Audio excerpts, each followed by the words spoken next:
কিন্তু অনলাইনে form fill up শুরু হয়ে গেছে, এমনটাই খবর জানালেন মুখ্যমন্ত্রী শুভেন্দু অধিকারী। তিনি কি বলছেন আগে দেখে নেব। তার আগে বলবো, অনেকেই কিন্তু অনলাইনে আবেদন করার জন্য বসে আছেন। তো তাদের জন্য আজকে এই ভিডিওটা, যারা অনলাইন আবেদন করবেন, কিভাবে করবেন, কোথা থেকে গিয়ে আবেদন করতে হবে বা কিভাবে আবেদন করতে হবে, সমস্ত বিষয় নিয়ে আজকে আলোচনা করব। তবে কালকে যে মুখ্যমন্ত্রী বৈঠক হয়েছিল, সেই বৈঠকে তিনি কি বলেছেন সমস্ত কিছু আজকে দেখাবো ভিডিওর মধ্যে। তো চলুন আগে দেখে নিই যে মুখ্যমন্ত্রী শুভেন্দু অধিকারী কি বলছেন। আমরা এর আগে অফলাইনে চালু রেখেছিলাম, আজ থেকে অনলাইনেও চালু হয়ে গেছে এবং আমাদের 20 জন আধিকারিক প্রিন্সিপাল সেক্রেটারি লেভেলের অফিসার জেলায় জেলায় গিয়ে এই কাজ মনিটরিং করছে এবং আমরা আশা করছি বুধবার খুব বড় সংখ্যায় আমরা ট্রান্সফার করব এবং সেই দিন রাজ্যের বিভিন্ন ব্লকে, এসডি অফিসে, মিউনিসিপ্যালিটিতে এই কর্মসূচি সূচনাতে আমাদের ছোট একটা ইভেন্ট হবে। তো আপনারা দেখতেই পেলেন, উনি কিন্তু বললেন যে পোর্টাল কিন্তু কাল থেকে চালু হয়ে গেছে অনলাইনে আবেদন করার। কিন্তু আজকে চলুন আমরা দেখে নেব যে কোথা থেকে আবেদন করতে হবে এবং সেখানে সত্যি কি পোর্টালটা চালু হয়েছে। তো চলুন দেখে নিই। তো চলুন আমরা দেখে নিই যে পোর্টালটা শুরু হয়েছে কিনা। সেই জন্য ক্রোম ব্রাউজারে চলে যাবেন। ক্রোম ব্রাউজারে চলে গিয়ে এখানে আপনারা সার্চ দেবেন সোশ্যাল সিকিউরিটি। দেখুন আমি লিখে দিচ্ছি, সোশ্যাল সিকিউরিটি wb.gov.in। দেখুন এখানে যে ওপরে যে অপশানটা এসেছে, এখান থেকে আপনারা সার্চ দেবেন। সার্চ দিয়ে দেখুন প্রথমে যে গভর্নমেন্ট ওয়েস্ট বেঙ্গলের যে সোশ্যাল সিকিউরিটি ওয়েবসাইটটা খুলেছে, এই যে ওয়েবসাইটটা এখানে টাচ করবেন। টাচ করে দেওয়ার পর দেখুন এখানে পোর্টালে এখনও পর্যন্ত কিন্তু অ্যাপ্লিকেশন কোনো অপশান আসেনি। যদিও মুখ্যমন্ত্রী শুভেন্দু অধিকারী কিন্তু জানিয়েছেন এখান থেকে কিন্তু ইংলিশ, বাংলা, হিন্দির যে অপশানটা আসছে, এখানে কিন্তু ট্র্যাক অ্যাপ্লিকেট স্ট্যাটাস, এখানে কিন্তু আমি টাচ দিয়ে দেখছি যে এখানে কোনো রকম কিছু আসছে নাকি। তো দেখুন এখানে টাচ দিচ্ছি, এখানে কিন্তু কিছু হচ্ছে না। তারপর দেখুন অন্নপূর্ণা যোজনা যে পোর্টাল, এখানেও টাচ দিচ্ছি, এখানেও কিন্তু কোনো কিছুই হচ্ছে না।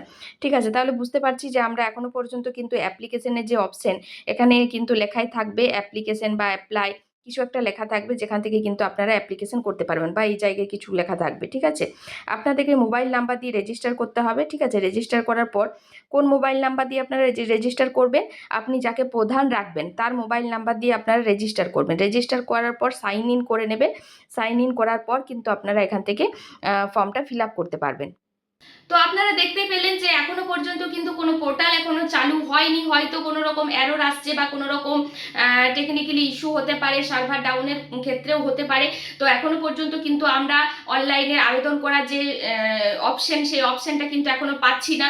সেখানে কিন্তু এখনো পোর্টাল শুরু হয়নি। তবে আজকের মধ্যে খুব বেশি সম্ভব আছে যে পোর্টালটা শুরু হয়ে যাবে আজকের মধ্যে। তো আজকের মধ্যে আশা করছি আমরা মাঝের মধ্যে এইভাবে চেক করে করে দেখব যে আমাদের পোর্টাল শুরু হচ্ছে কিনা, আমরা অ্যাপ্লিকেশন অনলাইনে করতে পারছি কিনা। তো এবার জানাবো যে কি কি ডকুমেন্টস লাগবে, আপনারা কি কি রেডি রাখবেন এই অনলাইনে আবেদন করার জন্য। তো প্রথমেই বলবো যে অ্যাপ্লিকেশনগুলো আপনারা অফলাইনে আবেদন যারা করছে তারা অনেকেই কম বেশি জেনে গেছেন যে অফলাইনে যে ডকুমেন্টসগুলো লাগছে আবেদন করার জন্য, সেই প্রত্যেকটা ডকুমেন্টস কিন্তু আপনার লাগবে।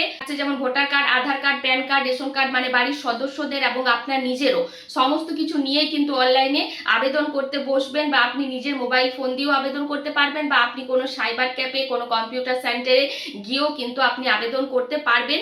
এবং আপনার যে ডকুমেন্টসগুলো লাগবে, অফলাইনে যে ডকুমেন্টসগুলো লাগছে, সেই ডকুমেন্টসই লাগবে এবং সেই ডকুমেন্টসগুলো নিয়েই কিন্তু আপনি আবেদন করতে পারবেন। তো এই ছিল পুরো ভিডিওটা অবশ্যই শেয়ার করে দেবেন, প্রচুর জনস্বার্থে প্রচার করে দেবেন, তাতে সবাই জানতে পারবে যে কোন জায়গা থেকে গেলে আমরা অ্যাপ্লিকেশন করতে পারবো, বা অ্যাপ্লিকেশন পোর্টাল চালু হলেই আমরা নিজেরাও ঘরে বসে কিন্তু অ্যাপ্লাই করতে পারবো। তো চলুন, আবার যদি পোর্টাল শুরু হয়, যখনই পোর্টাল শুরু হবে তখনই কিন্তু আমি আবারও ভিডিও নিয়ে চলে আসবো, আপনারা বুঝতেই পারবেন। তবুও আপনারা নিজেদের মোবাইল মাধ্যমে এই যে আমি দেখিয়ে দিলাম, এইভাবে কিন্তু আপনারা দেখবেন ট্রাই করে করে যে অনলাইন আবেদন শুরু হলো কিনা।